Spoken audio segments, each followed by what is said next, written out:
사무엘상 12장 6절부터 15절 말씀 마음을 집중하시고 함께 읽어보십니다. 사무엘이 백성에게 이르되 모세와 아론을 세우시며 너희의 조상들을 애굽 땅에서 인도하여 내신 이는 여호와이시니 그런즉 가만히 서 있으라.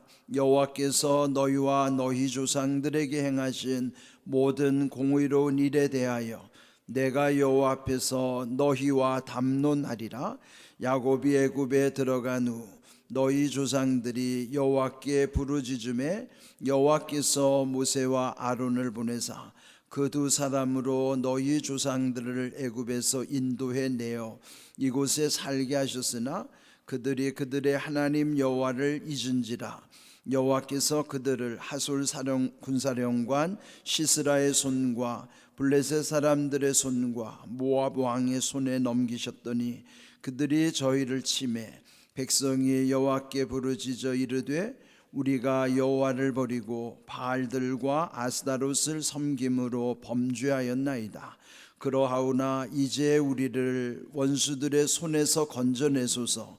그리하시면 우리가 주를 섬기겠나이다 하매 여호와께서 여룻바알과 베단과 입다와 나 사무엘을 보내사 너희를 너희의 사방 원수의 손에서 건져내사 너희에게 안전하게 살게 하셨거늘 너희가 암몬 자손의 왕 나하스가 너희를 치러 옴을 보고 너희의 하나님 여호와께서는 너희의 왕이 되심에도 불구하고 너희가 내게 이르기를 아니라 우리를 다스릴 왕이 있어야 하겠다 하였도다. 이제 너희가 구한 왕 너희가 택한 왕을 보라. 여호와께서 너희 위에 왕을 세우셨느니라.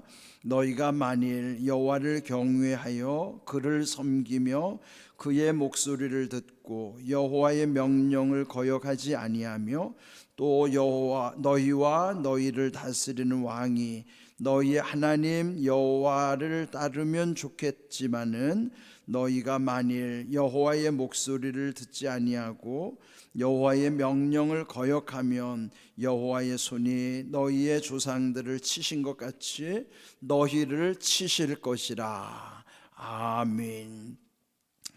사무엘상 12장은 사무엘의 은퇴를 앞두고 마지막 고별 설교라고도 할 수 있죠. 근데 사무엘 이후에는 이제 공식적으로 왕권 국가가 되는 거예요. 초대 왕 사울을 기름 부어 또 제비 뽑기 했고 또 마침내 또 즉위식까지 마쳤어요. 그래서 이제 사무엘은 그동안에 자기에게 주어졌던 사사의 직임을 내려놔야 되는 것이고 그렇더라도 선지자로서의 그의 역할은 계속 이어져 가는 것입니다. 오늘 읽은 이 말씀의 제목을 보시면은 7절 끝에 있는 표현처럼 너희와 담론하리라 하는 거예요. 여기 이 사무엘이 그 백성들을 모으고 그 백성들과 담론하리라 하는 것이죠. 담론이라는 말이 좀 거창하게 들릴지는 몰라도요, 쉽게 표현하면은 대화하는 거예요. 그렇지만은 이 대화라는 것이 사무엘이 백성들에게 하는 설교의 내용이기도 한 것입니다. 그런데 이제 오늘 읽은 이 말씀에 보면은 여러 번 반복되는 단어가 있습니다. 아마 예민하신 분들은 금방 알 수 있는 부분인데 여호와라고 하는 표현이에요. 여호와라는 표현이 아마 이제 시간이 나는 분들은 집에서 한번 거기를 한번 줄을 그어보세요. 무려 34번이나 여기 12장에 보면은 여호와라고 하는 표현이 무려 34번이나 강조되고 있어요. 물론 사무엘상 전체로 보아도 여호와라는 단어가 250번이나 넘게 쓰여져 있어요. 그러면 사무엘 선지자는 또 이 사사로서 사무엘은 그의 평생에 그의 삶의 중심에 누가 있다는 거예요? 여호와 하나님이 계시다는 거예요. 여러분도 보면은 중요한 거는 반복해서 계속 강조하게 되잖아요. 그런데 이렇게 문장 속에 이 말이 반복되는 것은 문장을 글을 쓰는 분들은 가능하면 반복되는 단어는 피하는 경향이 있거든요. 그런데 여기에 사무엘은 의도적으로 여호와를 계속 강조하는 거예요. 그러니까 여기 12장에 무려 34번이나 여호와를 강조하는 까닭이 있어요. 자, 그러면 담론하리라, 즉 사무엘이 그들에게 대화하는 입장이기도 하지만 설교하는 내용이에요. 그렇다면 오늘 우리도, 저는 하나님 말씀을 대언하여 설교하는 입장이고 여러분은 말씀을 들으시는 입장이잖아요. 그런데 이 설교라고 하는 것에 대해서 우리 오해를 하는 경향이 있어요. 또 한국 교회가 설교가 너무 많다 보니까 너무 흔하면은 소중한 가치를 놓치는 경향이 있죠. 또 어느 순간부터 우리는 설교를 잔소리로 듣는 경향이 있어요. 그래서 여러분 이따금 이렇게 누가 말을 많이 하거나 듣기 싫은 소리를 하면은 흔히 그러잖아요. 설교 좀 그만해. 설교 좀 그만해. 그 말이 뭐예요? 설교를 잔소리로 여긴다는 뜻이죠. 그래서 어느 순간부터 이 귀한 설교를 너무나 무가치한 것처럼 여기는 경향이 있어요. 이거는 안 좋은 현상이죠. 설교라고 하는 것은 설득하는 자리도 아니고 설명하는 자리도 아니에요. 하나님의 명령과 약속의 말씀을 있는 그대로 가감 없이 보태지도 말고 빼지도 말고 그 말씀을 선포하는 것이 설교입니다. 그러니까 저도 여기서 이 말씀을 함부로 전하면 안 되잖아요. 두려운 마음 가지고 가감 없이 말씀을 있는 그대로 선포하는 거예요. 그러니까 여러분 설교는 잔소리로 들으면 안 되죠. 자, 그런 입장에서 제가 여기서 말씀드린 거는 왜 사무엘이 계속 여호와를 강조했을까? 그렇다면 이 담론의 주제는 하나님이셔야 한다는 거예요. 즉 우리의 설교 속에 주인공은 하나님이시라는 거예요. 여기서 하나님 외에 무엇도 강조될 수 없어요. 설교의 가장 핵심, 또 설교의 또 가장 주역으로서 하나님만이 드러나야 되는 거예요. 그러니까 여기서 지금 사무엘이 계속 하나님 여호와를 계속 강조하는 것이죠. 그런데 오늘 읽은 이 말씀에 보면은 그 백성들에게 시작하는 게 뭘까요? 6절을 보시면은 사무엘이 백성에게 이르되 모세와 아론을 세우시며 너희의 조상들을 애굽 땅에서 인도하여 내신 이는 여호와이시니. 그들 눈에 보이는 건 모세와 아론이지만 그들을 세우신 분은 우리 눈에 보이지 아니하시는 여호와 하나님 그분께서 모세와 아론을 세워주셔서 그 백성들, 그 조상들을 그 애굽으로부터 탈출시키시고 광야 40년을 안전하게 거친 다음에 가나안 땅에 들어오게 하신 것, 그게 모든 게 다 하나님의 은혜였어요. 그러면 지나온 세월의 과거 역사를 통해서 이 백성들에게 다시 기억을 상기시켜 주는 거예요. 역사가 왜 중요합니까? 지난 일에 있었던 것들을 잊어버리지 않기 위해서 역사를 기억하는 거예요. 또 역사에 남기는 것이죠. 그 역사를 소홀히 하면은 과거를 잊어버리는 거예요. 그런데 여기 이제 이들 백성에게 이전에 모세와 아론을 세우신 다음에 그때 하나님이 어떻게 하셨는가 그러면서 7절 그런즉 가만히 서 있으라 그러면서 너희와 담론하리라. 우리가 이렇게 하나님의 말씀을 들을 때 가만히 있어야 되는 거예요. 잠잠히 들어야 되는 것이죠. 그런데 이제 예전에는 그들이 말씀을 들을 때 서 있는 거예요. 근데 요즘도 보면 어느 교회에서는 이 말씀을 읽을 때는 의도적으로 제자리에서 다 일어나서 말씀을 읽는 교회도 있어요. 뭐 그런 것도 좋기는 하지만 그걸 자꾸 의식적으로 만드는 것은 또 그건 좀 생각해 봐야 될 문제인 것 같아요. 그러나 어찌하든지 그들이 가만히 서서 이 사무엘의 설교를 듣고 있는 것이죠. 8절 야곱이 애굽에 들어간 후 너희 조상들이 여호와께 부르짖음에 여호와께서 모세와 아론을 보내사 그 두 사람으로 너희 조상들을 애굽에서 인도해 내어 이곳에 살게 하셨으나. 지금 그들이 가나안에 들어왔지만은 이미 그 시대는 그들로부터 350년 전, 400년 전에 있었던 그런 역사예요. 그들이 왜 애굽에 들어가게 됐는가? 야곱의 그 식구들이 흉년이 들어서 흉년을 피해서 갔던 것이 그 야곱의 가정 70명의 그 대식구들이 애굽에 들어가서 그들이 애굽을 탈출할 때는 무려 200만 명 이상 되는 큰 민족을 400여 년 세월 속에 큰 민족을 이루게 하신 것이죠. 그렇지만은 그 애굽에서 고통당할 때에 여기 말씀처럼 그들이 부르짖었다 그랬어요.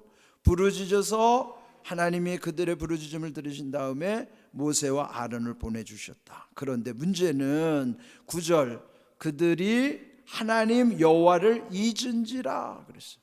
가나안에 와서 잊어버린 거예요. 왜 잊어버렸을까요? 교육이 잘 되지 않은 것도 있겠지만은 사람들이 너무나 편하게 지내다 보면은 우리가 사실 보면은 결핍된 부분, 아쉬운 부분이 더해질수록 하나님을 더 찾는 것은 사실이에요. 그런데 여러분이 별로 아쉬울 게 없으면 하나님을 거의 안 찾잖아요. 그게 이제 우리의 이 문제가 거기 있는 거예요. 우리가 잘 되든지 안 되든지 우리의 상황과 상관없이 하나님의 관계가 흐트러지면 안 되잖아요. 근데 우리는 그렇지 않아요. 좀 살만하면 하나님을 잊어버리는 거예요. 아쉬움이 없는 게 좋은 게 아닙니다. 우리의 마음이 가난해야 되는 거는 마음에서부터 마음이 가난한 게 중요한 거예요. 삶은 부유하더라도 마음이 늘 가난하여 하나님을 떠날 수 없는 심령이 복이 있는 심령이라. 그런데 그들이 잊어버렸다 한마디로 하면 망각한 거예요. 늘 강조하지만 망각 무섭습니다. 그런데 그 중에 정말로 무서운 망각은 뭐냐면 하나님의 은혜를 잊어버리는 거예요. 여러분, 우리가 은혜라고 하는 이 딱 한 단어죠. 은혜. 그 은혜라는 건 뭐예요? 내가 한 것이 아니라는 것을 딱 함축적으로 줄이면 은혜예요. 은혜라는 건 내가 하지 않았기 때문에 은혜인 거예요. 내가 한 것이면 그건 당연한 것이지 뭐 은혜가 됩니까? 그런데 우리가 무슨 일을 하든지 하나님의 은혜라고 고백하는 것은 내 힘으로, 내 의지대로, 내 생각대로, 내 계획대로 된 것이 아님을 하나님께 고백하는 예요. 그러니까 여러분, 은혜라는 말을 형식적으로만 생각하면 안 돼요. 그냥 의례적으로 아무 마음도 없으면서 영혼 없는 말, 형식적으로 하는 말, 우리 이따금 그런 말을 하잖아요. 그런데 하나님 앞에서는 그렇게 하면 안 돼요. 하나님 앞에서는 격식이 중요한 게 아니고 그 내용이 중요한 거예요. 그 마음의 진심이 중요한 말이에요. 그래서 하나님의 은혜입니다 이렇게 고백할 때에 은혜라는 말을 잊어버리지 않으면 은혜라는 것은 하나님이 하셨다는 주권을 인정하는 표현이라면, 은혜가 그 안에 함축되어 있는 의미가 엄청 깊은 거죠. 은혜, 그는 하나님이 하신 거예요. 동시에 내가 한 것이 아니라는 거죠. 자기를 부인함과 동시에 하나님을 인정하는 거예요. 그게 신앙이에요. 그러니까 여러분, 은혜라는 걸 형식으로 말하면은 그런 아무 소용이 없는 거죠. 우리가 늘 잊지 말아야 될 것 첫 번째, 하나님의 은혜를 잊으면 안 됩니다. 무슨 일을 하든지 먼저 전제는 모든 것이 하나님의 은혜라는 사실 놓치면 안 돼요. 왜 이들이 무너졌는가? 하나님의 은혜를 잊어버리면서부터 그 민족이 무너져 가는 것이고요. 왜 오늘 우리가 무너져요? 하나님의 은혜를 놓치면서부터, 잊어버리면서부터 인생도 공든탑이 무너지기 시작하는 거예요. 왜 교만해져요? 은혜를 놓치면 다 교만해진다고요. 그러니까 모든 문제는 은혜를 망각하는 데서부터 생겨요. 은혜를 망각하지 않으면 절대로 잘못될 리가 없어요. 다 하나님의 은혜임을 인정하는데 내가 한 것이 아니라고 고백하는 사람이 어떻게 잘못될 수 있겠어요? 문제는 우리의 말이 형식적으로 이 마음에도 없는 말, 영혼에도 없는 말, 그게 그런 형식으로 남으면 문제인 것이지, 정말 내 마음에서 진심으로부터 하나님의 은혜를 고백한다면 그럴 수 없는 거예요. 망각이 무섭다는 사실. 그런데 그렇다고 해서 하나님이 그들을 방치한 게 아닙니다. 물론 그들이 범죄했을 때는 주변의 나라들이 와서 그들을 고통스럽게 했죠. 그런데 이제 11절 그들이 가나안에 들어왔을 때에도 여호와께서 여룻바알은 기드온의 이름이죠. 기드온의 별명이에요. 여룻바알, 베다는 바락이라는 선지자였고, 입다 그리고 사무엘, 다 그들은 사사 시대의 중요한 인물들이죠. 그들을 보내주시기도 했고, 그들을 통해서 하나님은 건져내시고 구원하시고 또 안전하게 살게 하셨습니다. 그럼에도 불구하고 12절 암몬 왕 나하스가 쳐들어왔을 때 그들은 하나님 여호와께서 너희의 왕이 되심에도 불구하고, 그러니까 이들에게 지금 왕이 없는 게 아니에요. 여기 지금 12절 말씀대로 하나님이 너희의 왕이심에도 불구하고 그들이 말하기를 우리를 다스릴 왕을 세워주십시오 간청하고 계속, 이제 속된 말로 말하면 때를 쓰는 거예요. 하나님은 처음에는 거부하셨죠. 왜요? 그들의 왕은 하나님이시니까요. 그런데 그들이 계속 고집을 피우고 왕을 구해서 결국 13절 너희가 구한 왕, 너희가 택한 왕을 보라 그러면서 결국 그들이 원하는 대로 세워줬습니다.